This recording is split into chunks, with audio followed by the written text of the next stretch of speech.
अरे आईन पिठिरु चमड़ा उतारी करिबाकु हबो जोता। अरे आईन पिठिरु चमड़ा उतारी करिबाकु हबो जोता। आउ बेआईन भाबे आनिबाकु हबो मनीषर स्वाधीनता। आउ बेआईन भाबे आनिबाकु हबो मनीषर स्वाधीनता। साधारणतः मनीष पिठिरु आईन छाल उतारी दिए बोली आमे सुनी आसीछु। हेले अन्याय शोषण दुर्नीति भ्रष्टाचार और असमानता को प्रश्रय दौथिबा आईन सबुर पिठिरु चमड़ा उतारी देवार आस्पदा रखिथिबा ए व्यक्ति जनक हेले कवि रवि सिंह। अग्निस्फुलिंग भरा तांकर वैप्लवात्मक काव्य शैली उपरे रहिथिला मार्क्सवादी दर्शनर गभीर प्रभाव। से कौनसी बड़ विश्वविद्यालय पाठ पढ़िबार सुजोग पाई नथिले। आजीवन क्षुदा दारिद्र्य दुख और जंत्रणा भितरे घांटी होइतिले। कटक फुटपाथ उपरे ही शोषण और कोषण विभत्स रूप सबु से देखिथिले।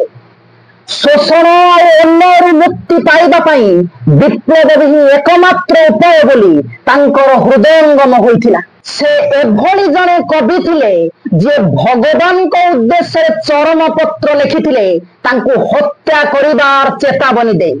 पुणी तांको प्रेम निवेदन करिथिबा जने तरुणी को से फेराई देले एहा कही जे तांको भारी भोक तेणु से प्रेम केमिति करिवे। 2020 मसीह मु बीजेपी कॉलेज रे पाठ पढ़ुथिबा समय रे तांकर देहांत घटिला। तांको देहांत खबर सुनी मु गभीर भावरे मर्माहत हेली। कटक रो सती चौरा रे जळीगला तांको सर्वांग शरीर। किछि दिन परे जेतेबेले ओडिशा साहित्य एकाडेमी तांको श्रद्धांजलि देवा पई स्मृति सभा आयोजन कला से दिन कॉलेज न जाई मु से स्मृति सभा रे जोग देली। आउ सेठारे बसी रहिली सारा दिन। काली राति हठात काहींकी केजानी रवि सिंह कथा मने पड़ी गला। संगे संगे मोर अंतर मनरु प्रेरणा अनुभव कली तांको उपरे कार्यक्रमटी प्रस्तुत करिया पाए। तेणु आज यही कार्यक्रम मु प्रस्तुत कली। आज कार्यक्रम माध्यम मु रवि सिंह को जनाऊची मोर अश्रु श्रद्धांजलि।